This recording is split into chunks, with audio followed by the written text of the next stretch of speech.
Nous portons toujours en ce corps la mort du Seigneur Jésus, afin que sa vie soit aussi manifestée dans notre corps.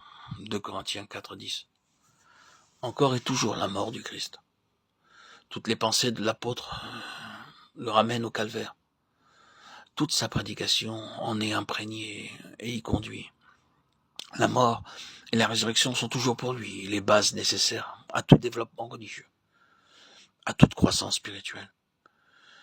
Il est bon de rapprocher le passage de Corinthiens 4,10 du 6e chapitre de l'Épître aux Romains. L'un complète l'autre. 2 Corinthiens 4,10 nous montre quels doivent être pour le racheter les résultats de l'œuvre accomplie au calvaire. Il faut que l'homme soit constamment crucifié pour que la vie de Jésus puisse se manifester toujours plus abondante en lui et dans le monde par lui. Il arrive que des enfants de Dieu soient passés par les expériences que décrit l'apôtre, que, crucifiés avec Christ, ils soient entrés pleins de foi et de joie à son service, et qu'ils aient vu le sceau de Dieu sur leur témoignage. Par la suite, graduellement, la vie s'est comme retirée. Leur témoignage est devenu chose vide, creuse. Ce n'est plus que le retentissement d'une cymbale, et parfois, ils ne se rendent pas compte qu'ils continuent machinalement ce qu'ils avaient commencé avec la joie et la force d'en haut. Comment cela s'est-il fait? C'est parce qu'ils vivent sur une expérience passée que la mort avec Christ n'est pas restée à la base de leur vie quotidienne, de leur service. Nous portons toujours en notre corps la mort de Jésus, déclare l'apôtre. Voilà l'unique condition d'une manifestation constante de la vie du ressuscité.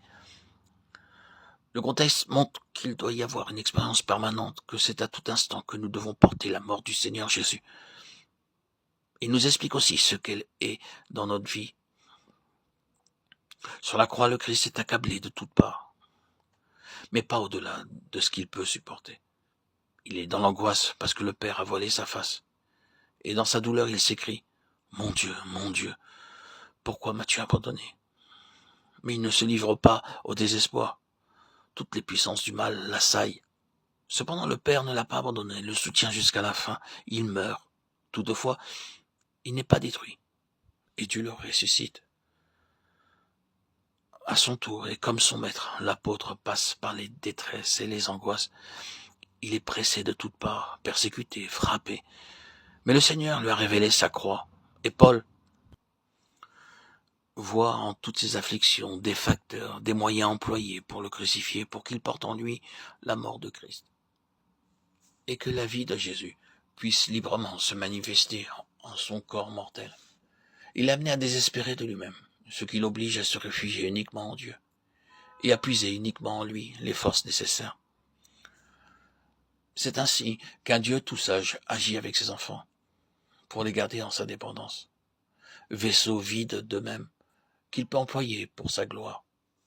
Il sait comment les amener en certaines situations où lui seul pourra les porter et les soutenir.